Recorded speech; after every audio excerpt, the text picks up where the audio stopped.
Well, let's see if it'll work this time, huh? Forget about the intro music, countdown, any of that. We just got to get straight to it. Tell you what, though, getting sick and tired. We use StreamYard.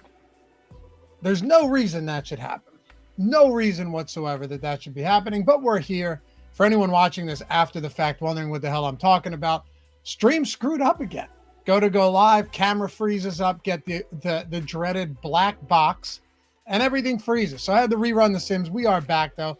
Fortunately, it's 11:10 a.m., so it's not like we're fully missing out on anything. This isn't a live before live. There we go. Sims are loaded. I'm doing my best, guys. I promise you. And I can tell you, nobody gets more pissed off than myself when I try to get a show started on time. I know, novel concept for me, right? And then that happens. But anyway, happy to have you guys with us. Welcome to the Stokastic.com MLB strategy show. I'm oddly excited for this one. Why? Because I actually think the pitching on this slate is a little bit better than it may appear. Steven says, no worries. Thanks, man. And Cujo, Andy, morning again. Yeah, there we go. Look, as long as we're here, as long as this is working, we're good now. Like I said, it's early enough, but I appreciate you guys being understanding. I think, I wouldn't intentionally try and make my morning more stressful than it already is. Anyway, hopefully you guys had a wonderful weekend, a nice Mother's Day with your wives, girlfriends, fiancés, mothers, whatever it may be. I reverse seared 3 ribeyes, and we did crab cakes with some mashed potatoes and asparagus. And when you get the in-laws saying, hey, you outdid yourself, no, nothing feels better than that. You know what I mean? And these are some people that like their steak like pretty well cooked. They got a medium rare and they ate it.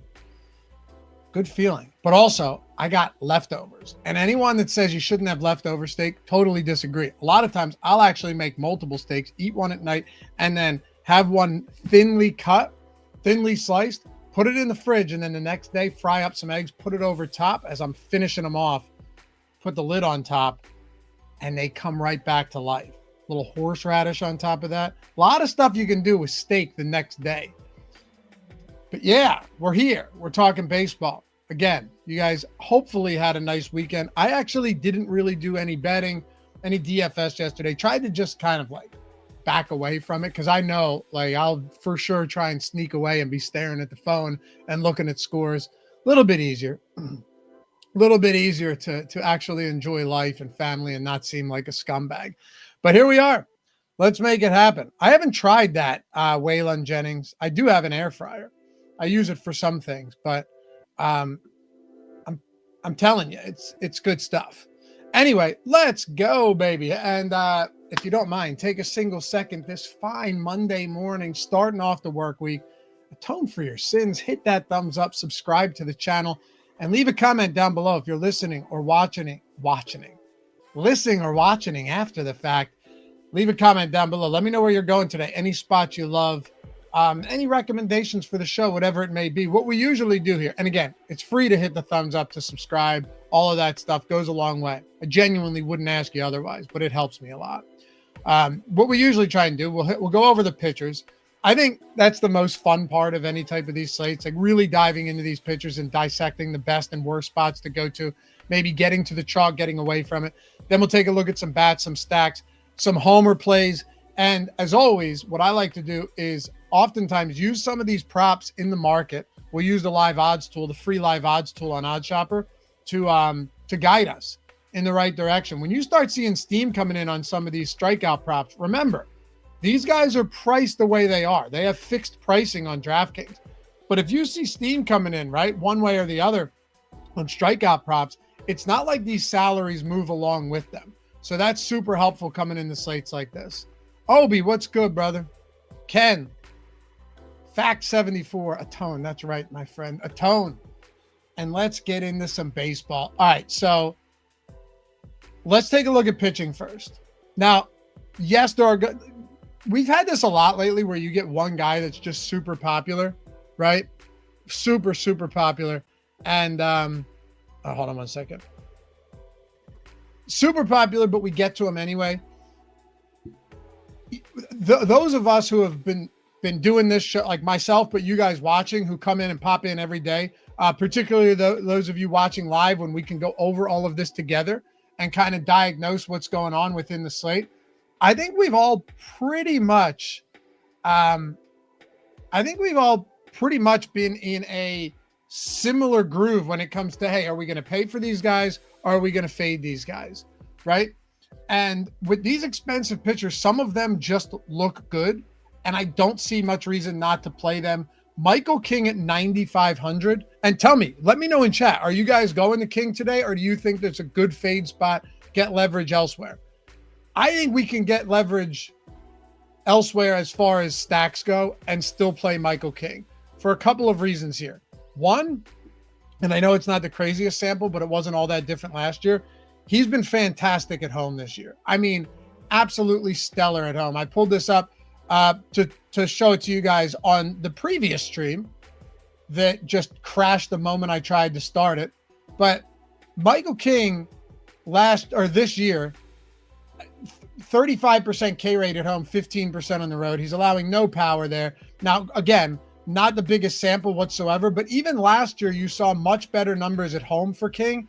Like, look at 2024 on him as well, right? You're looking at where is it? 32.3. So 33% K rate to 23%. Essentially a 10% higher K rate last year as well. Pretty significant sample as well, right? 78 and 2/3 innings at home, 95 on the road. He's just been really good at Petco. And I know that it can play homer friendly at times, but I like this spot. Sub 3 xFIP last year in a lot of innings. Another thing to consider, if you look at Michael King left versus right, this guy has really, really done a fantastic job against righties. 32% K rate last year against righties. This year I haven't looked yet, but I would think it's good. 25. But again, you average that out from last year and this year, it's a strong number. Low walk rate. All of these things, and of course, all of the other underlying numbers look great. But then you've got an Angels team. You're probably only going to have and you have no Mike Trout either. He still hasn't returned. You're probably only going to have 3 lefties in the lineup today. I wouldn't anticipate having a lot more than that at all. No. So you're probably talking, 2 switch hitters, a lefty, and then 6 righties. It's a good spot. So I don't think I'm going to try and fool myself into going elsewhere against, and how could I bury the lead for you guys? How could we bury the lead? The LA Angels on the season, highest strikeout rate in baseball against righties across 1,200 plate appearances at 26.5%. Yeah. So again, I think I would look elsewhere to get weird, probably bats. Steven, I like King more than Skeens. I do too. I never hate rostering Skeens, right? The guy has a hit prop of 4.5 hits allowed today. Like, you're always across the board, you're going to get really nice props, massive ceiling on Paul Skeens. So I'd never convince or try to convince anyone to go away from that. Waylon, I think Peterson's my pitcher of choice today. Pirates cannot hit lefties to save their life. Yeah, look, I think Peterson's another good play. We can take a peek here just at this Pirates team because, like you said, not a good baseball team. 3rd highest K rate in the league.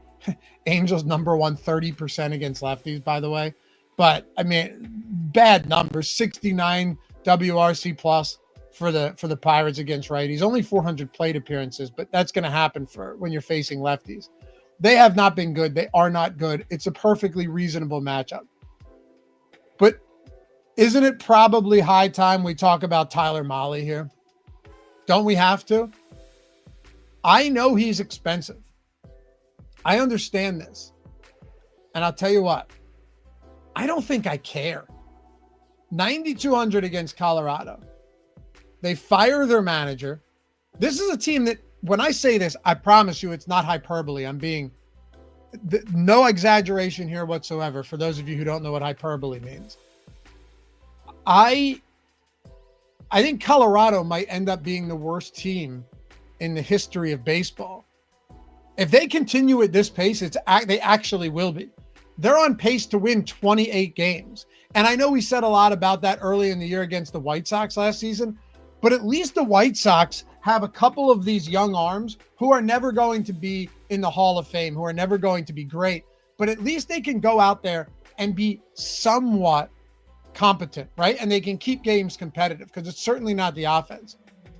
The White Sox run differential this year is like minus 40 or something. And bad run differentials in baseball this year are minus anywhere between like minus 50 to minus 65. You know what the Rockies is? It's like minus 125. It is not, I genuinely cannot articulate how bad they've been. They've been that bad. They're pitching. Dollander, Senzatella. I know Marquez had a decent start last time out, but Freeland is, what's Freeland, their ace? Like these guys stink. They have a minus, oh, I'm sorry. I gave them too much credit because they lost by 22 or 21 the other day. Minus 128 run differential. Can you guys think about actually how bad that is? The Marlins are minus 69. The Pirates are minus 56. The Orioles minus 65. White Sox minus 35. And the Angels at minus 65.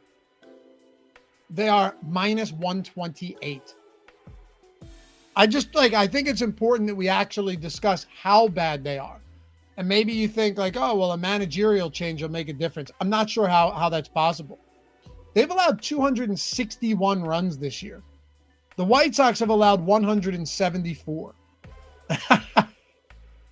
They've scored 133 runs, and they play half of their games at Coors Field.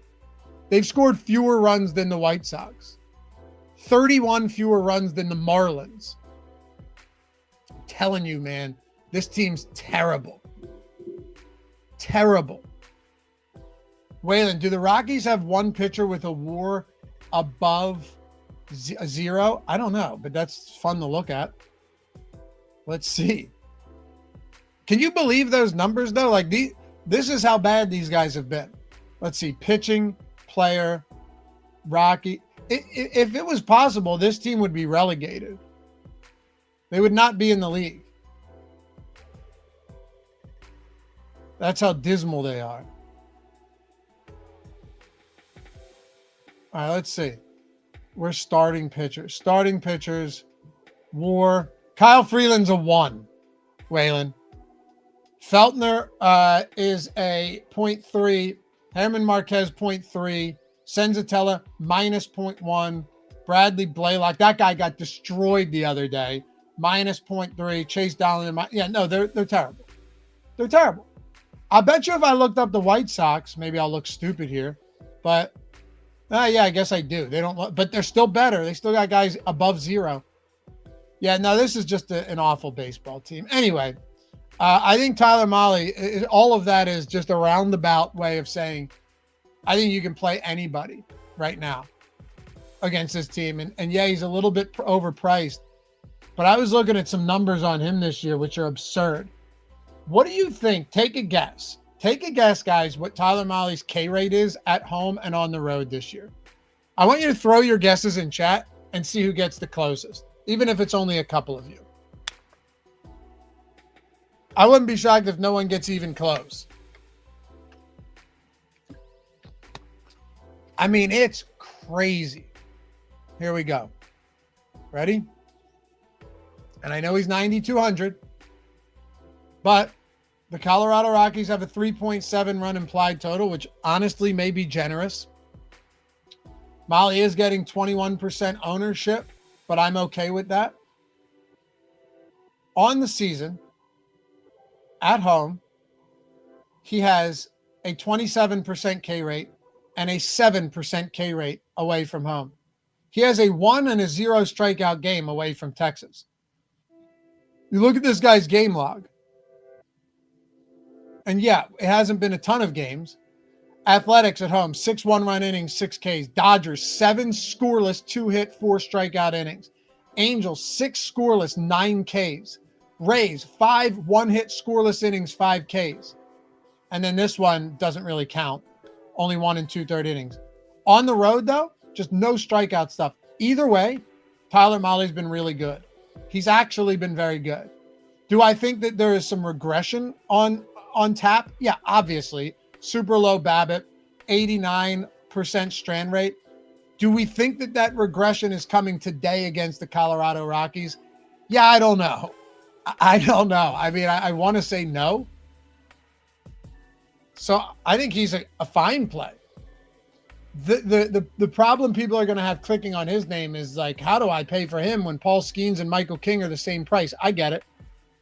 But I think we're at a stage where like Colorado boosts a matchup so much that these guys just become exponentially more valuable. That's the way it feels, at least for me on an 8-gamer.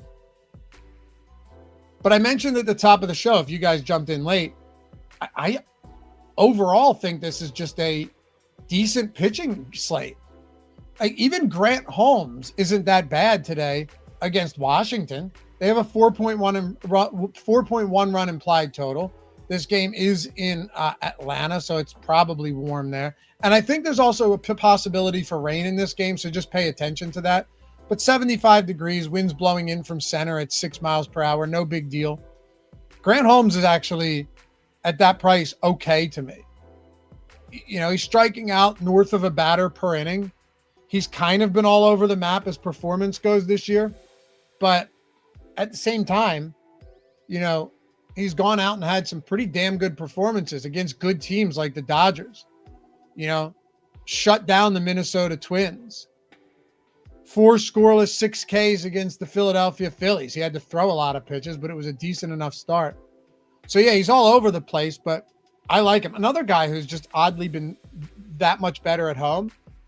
Washington's just not a great team, though. And if you're getting him at 7,400, it's just one more guy that we can kind of throw into the rotation today, to our pitcher rotation today, and feel decent about. At least I think so.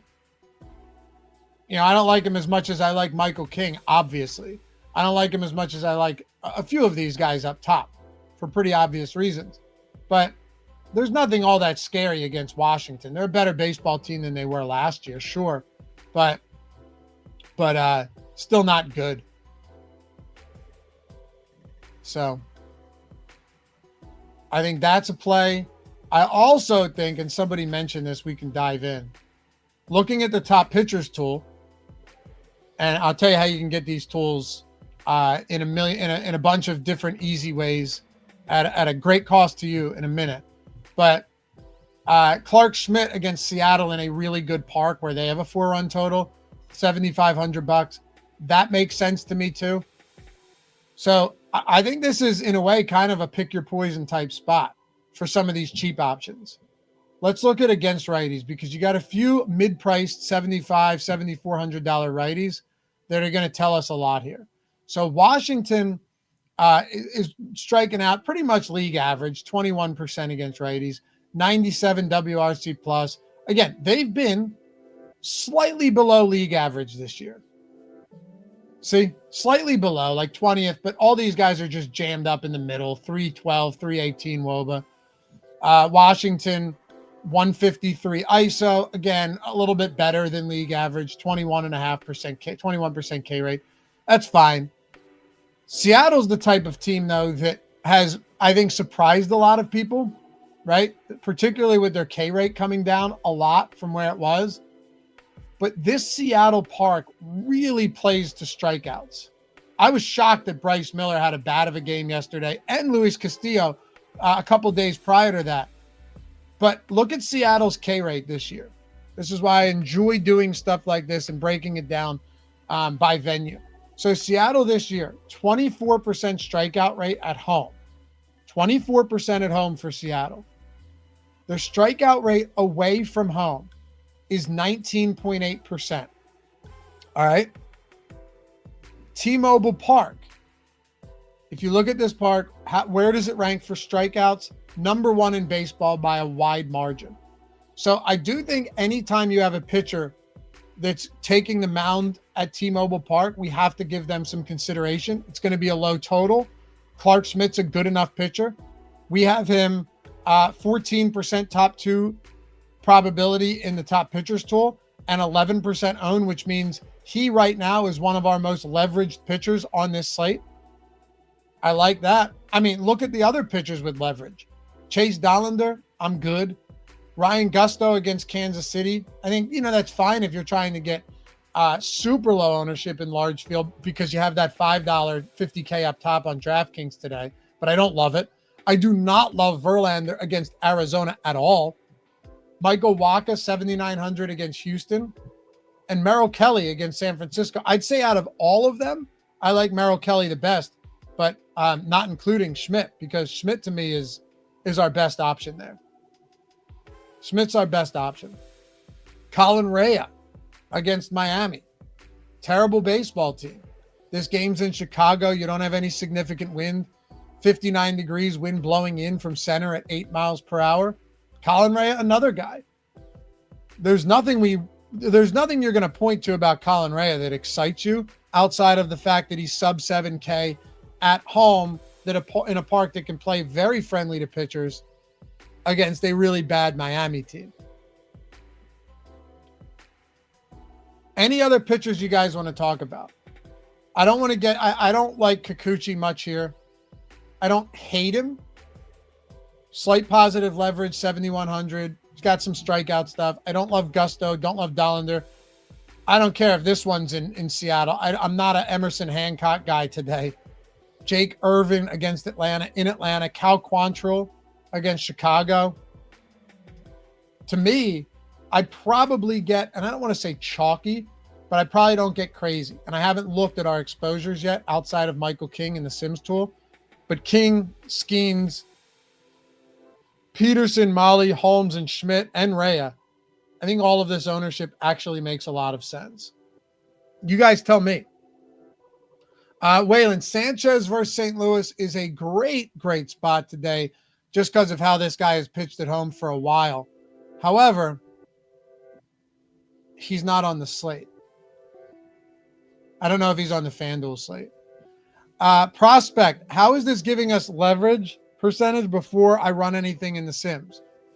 Because we're simply in this case just taking the probability that they are a top 2 pitcher on DraftKings, because you have to roster 2 pitchers, right? Compared to their ownership. See? So 33% top 2 pitcher probability for King, 53% ownership, minus 20% leverage. Skeens, 21%. Top 2, 26% ownership, minus 5% leverage. That's all it is. It's essentially, all it is in this case is top 2 minus ownership. So subtract ownership from their top 2 pitcher probability. That's all. But then leverage in the Sims tool, I'll show you right now because I already ran it, is our exposure compared to what the field is at, right? So if we're getting 68% King right now and the field's at 52.4, we have 13.8% leverage. Rip and sipping. What's good, brother? Hope you had a good weekend and a good Mother's Day. We're getting big time leverage on David Peterson. 7% on Holmes. We have 25% Colin Rea. 15% Schmidt. So we're actually getting over the field on all of these guys.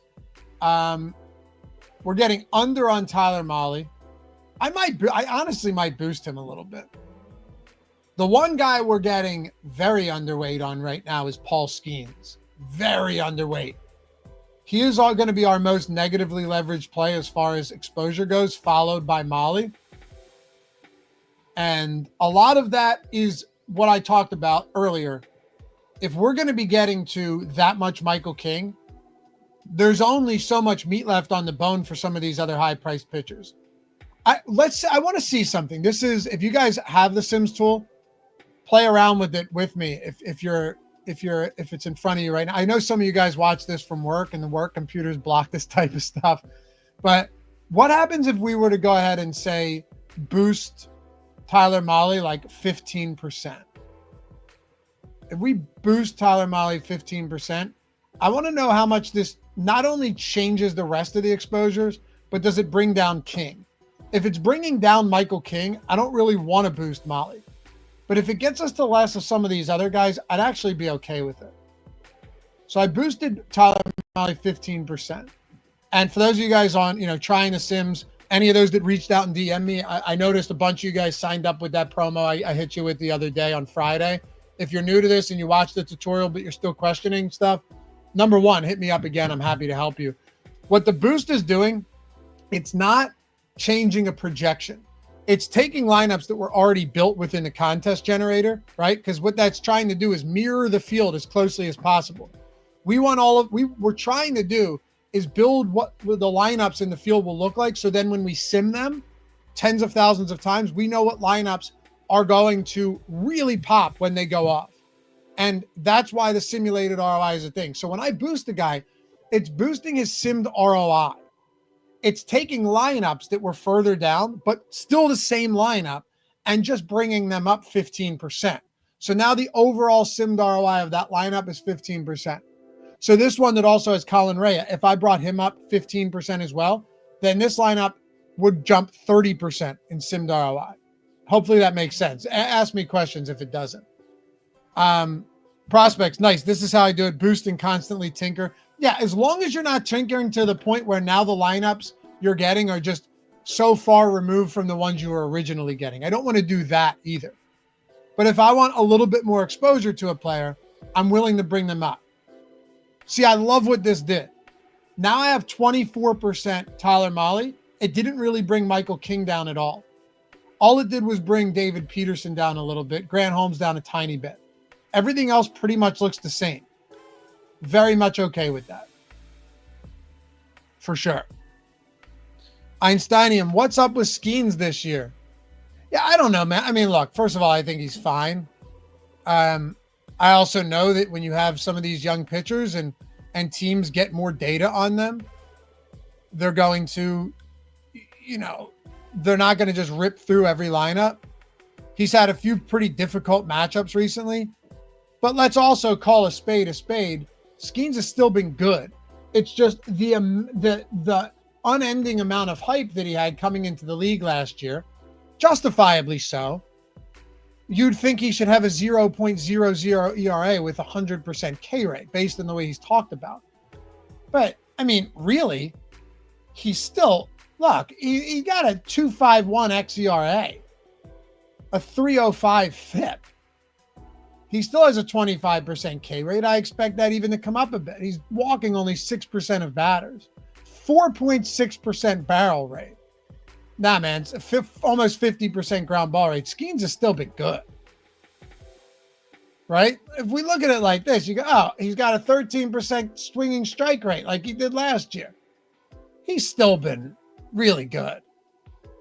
It's just we expect him to go out there and mow every single team he faces down every 5 days. Just not going to happen. And you look at his X-ISO on these pitches. Outside, I mean, the sinker, sure, that one's actually been the one that's gotten him a little bit, 236 X-ISO, but everything else, I mean, the guy, he's just good. He's really good. Do I love him against the Mets today? Not as much as I like Michael King, honestly. I even think, look, the Mets have a 19.6% K rate. If you're playing Skeens today, this isn't because of the matchup. This is because of Skeens. Oh, that's away, sorry.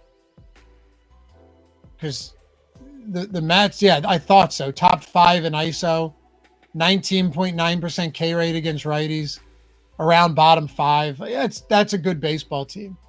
116 WRC plus against righties, again, top 5.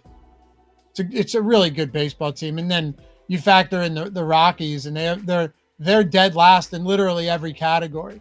The only one they're not last in is strikeouts, and they're second to worst.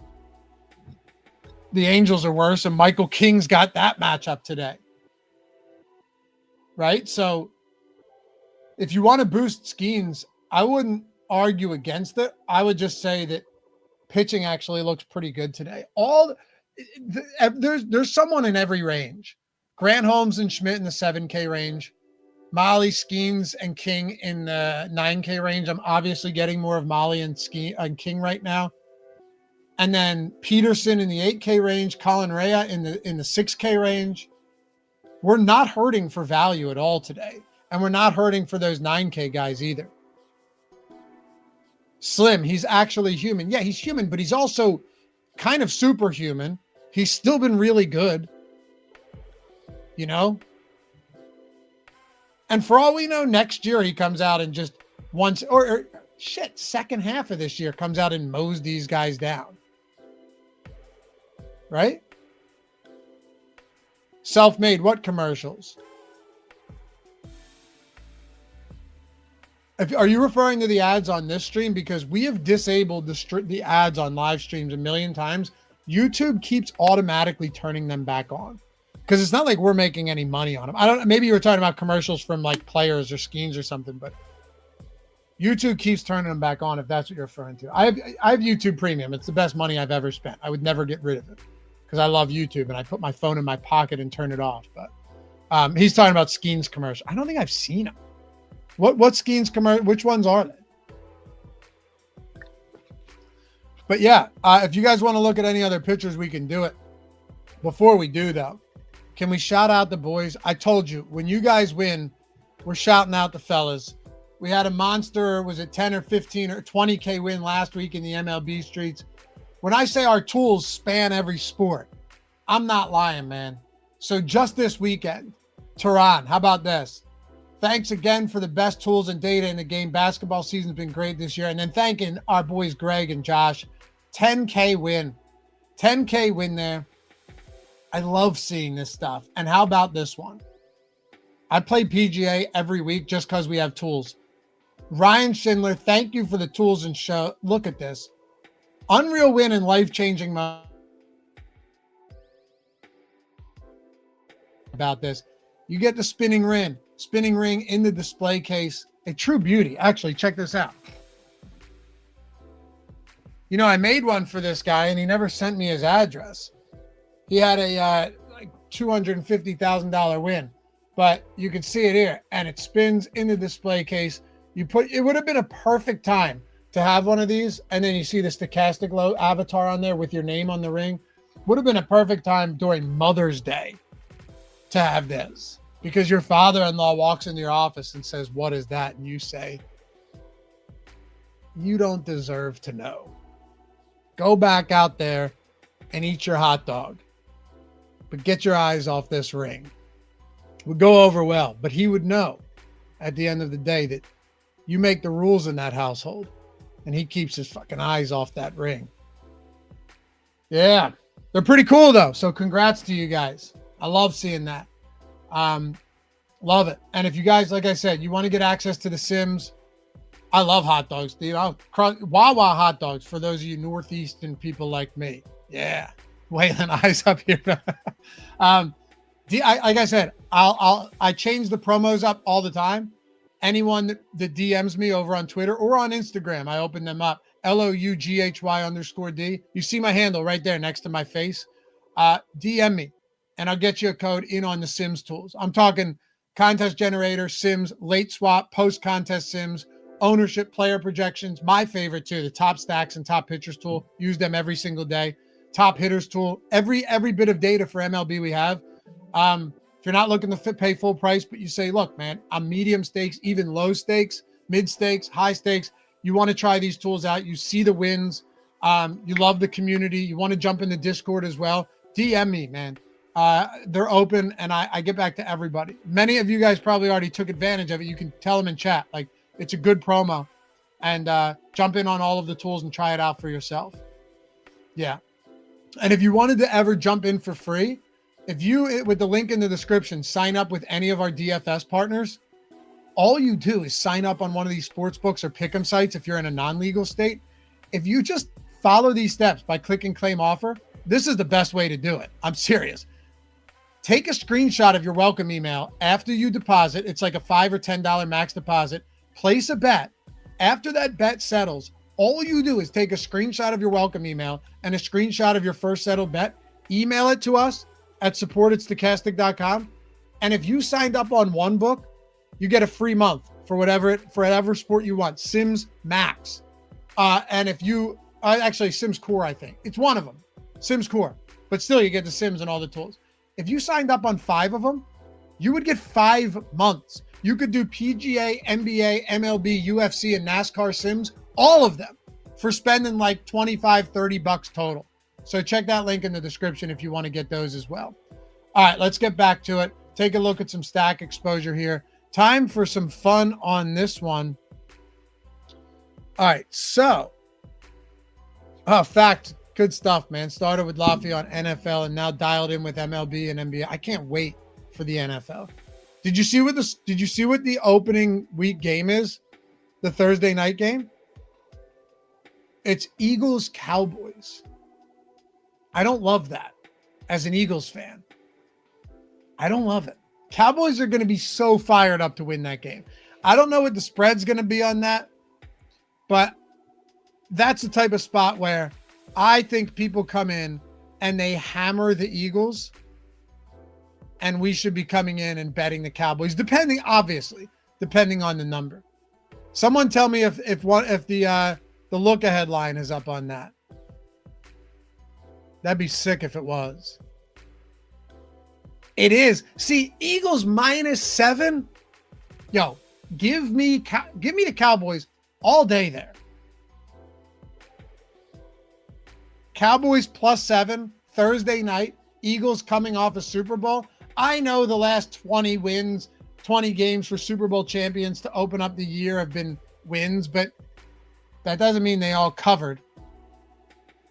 And the Lions beat the Chiefs just 2 years ago. And last year, sorry, you guys, why is this guy talking football? Because I get excited, okay? I get excited.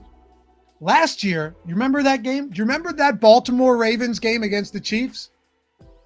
Isaiah Likely, toe on the back of the end zone line. They would have won that game. They would have won.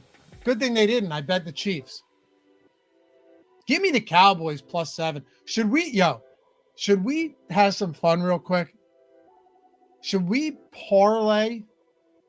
We should parlay Cowboys +7 and pull a Ben Rasa and go with Cowboys +7 plus like a futures MLB with futures MLB World Series winner.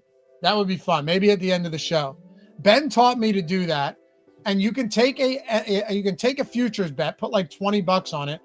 You can take it from like 15 to 1, add a bet like that, and then make it something insane. Granted, he would do it with a bet that's today and not 4 months down the road. But I actually like the Cowboys there, as much as it pains me to say it.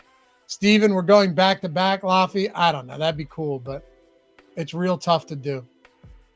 Real tough to do. Garrett, you know what? The money line's not crazy there.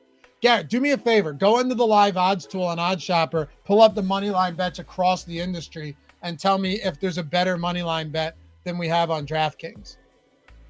That'd be sweet. Check out our stack exposures, though. And again, DM me. DM me. We'll get you in the Discord and with all these tools as well. I always respond immediately after this show's over. But I want people to try these tools out, and I want them to feel like they got in saying, you know what? I didn't spend an arm and a leg. I get to try these tools out. I've wanted to try them out, and now I can do it at a reasonable price because I think you'll love them, and I know you'll make better lineups than you're making now. I make way better lineups than I ever did before. Houston against, how about this? So you've got Houston against Seth Lugo today. What is their total? No, Waka. I'm sorry. Against Waka, 4.4. There aren't any crazy high totals today, pulling up the top stacks tool. The highest total is Chicago against Quantrill, Texas against Chase Dollander, and Atlanta against Jake Irvin. Only 4.3 run and 4.4 for Houston. So that's clearly a leverage spot for us, like a massive leverage spot, right? They're not going to be popular at all. Scares me a little bit, though. Definitely scares me. Self-made. That's awesome. I just got second and third in the dime contest Friday, and I'm new to the MLB Stokastic Sims. Just switched over from Sabre. Awesome. We have a lot of low-stakes players that use the Sims in those contests, and they're super valuable in those contests because you have a lot less sharp field. A lot of people use the core and a single lineup sim for that stuff and have had a lot of success. But yeah, Houston and then, okay, San Diego against Kikuchi. Wait, no, wrong. Atlanta, okay, there you go, against Jake Irvin. Mets against Skeens. Wow, really? You know, I pulled a dumbass move the other week. I was getting a lot of Cubs against Skeens and decided to tamp down my exposure. Do you remember that game a couple weeks ago? And Skeens ended up giving up like a couple solo shots. And I think the Cubs had 5 homers on the day on like a 3 or 4 game early slate where Cubs stacks were optimal. I won't make that mistake again.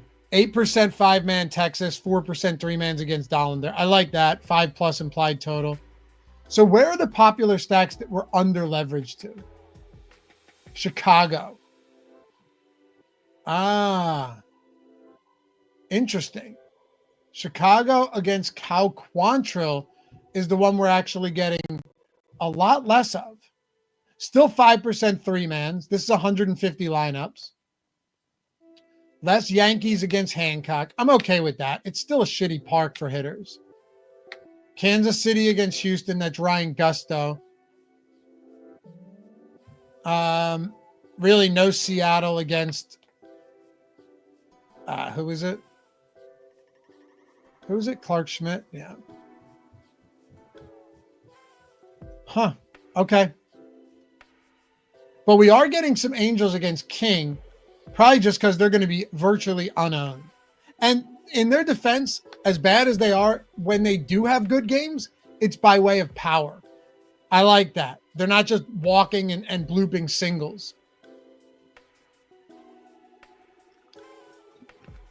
Jet Life, Skeens has not been very good so far this year. I was talking about it if you jumped in late. He's been a lot better than you'd think. He just hasn't been as good as everyone expects him to be, but he's still been very good. Einsteinium, sure. Yankees that low is pretty crazy. How much does it have to do with their value score, though? Are any of these teams super expensive? Padres, Mets. I mean, not crazy, right? It might be the fact that they're actually popular, though. Like, Yankees are essentially the 4th most or highest owned stack right now. The one we're getting a lot of leverage to that is not going to be very high owned is this Houston team. For sure. Who has the highest stack score? Texas, Atlanta against Irvin. We're getting them. Kansas City against Gusto, Cubs. Who has the best value score? Guys, don't just use the Sims. I know, we've had our friend Fantasy Tips Matt Bellman on the show with us plenty of times. He and I did a lot of shows last year. He's been on a monster heater this year using the Sims a lot, but he loves using the top stack and top pitchers tool as well. So use that with it. You can gauge decisions here too. Pittsburgh value is up there, but they're also just a terrible team. Houston against Waka, there you go. It's because they have a really nice value score. Probably don't get to a lot of Colorado. None. Oh, no, sorry. 4.7% against Tyler Mahle. I'm fine with that. But Houston really right now is the team that we're getting the most of. Yeah, Houston leads the way 3, 4, and 5-man stacks. No issues with it. I think you're just getting really good prices there. I have no hate for Michael Wacha either. At all. I think he's actually a pretty decent pitcher. But you know what? If the Sims are telling us the leverage is here, does it mean they're going to go out there and crush? No, of course not. But he doesn't strike a ton of batters out, 18%. And it's just a really nicely leveraged spot. He doesn't give up much power either. But this is right now. And things can change throughout the day as well. Don't forget about that. Like, I would never just set it and forget it right now and run the same lineups I would at 12 noon. No, obviously later in the day is what we're looking to do. But it gives us a really good baseline, helps us lay the foundation. All right, before we go, let's see if we got any homer props. Do we have any good ones? These have been killing lately in the free live odds tool. Oh, and I'm very excited. If you guys haven't done your free trial, your weekly trial for OddsShopper Portfolio EV, I went on Juice Reel, which is a bet tracking app, and I am somehow hilariously ranked number 8 overall for WNBA props. I have not watched a single WNBA game in my life. I don't even know the bets I'm placing. I just pull them straight from the tools. And WNBA season starts in 4 days. Our tools have just been dominant for that. Dominant. So, link in the description if you wanted to try out that weekly free trial. Even if you wanted to wait until Friday morning when the season starts, you can do that as well. Jet Life, I know, it is hilarious.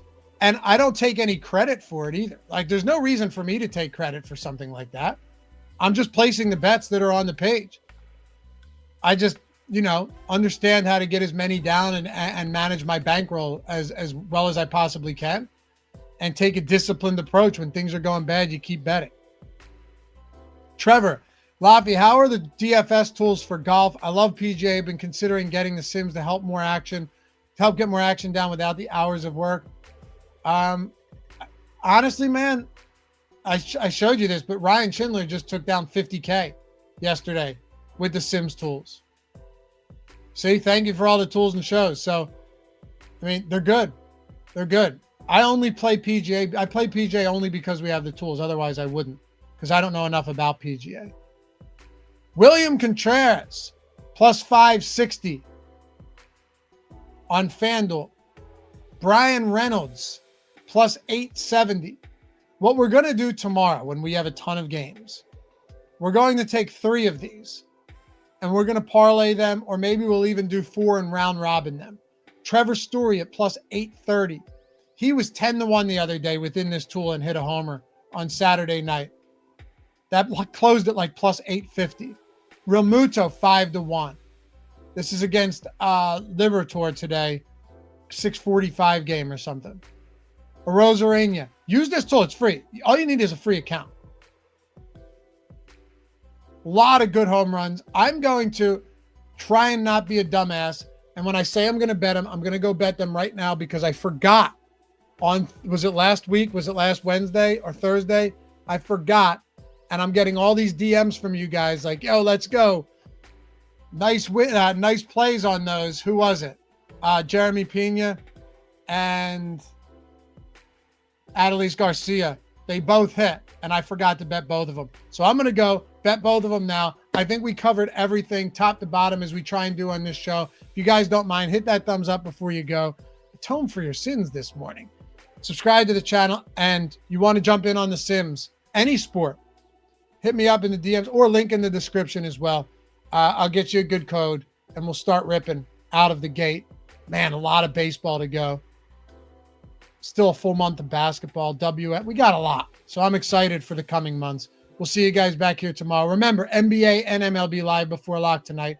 Make sure to check those guys out. Show your support and build some winning lineups with them. We'll see you back here tomorrow morning. Peace.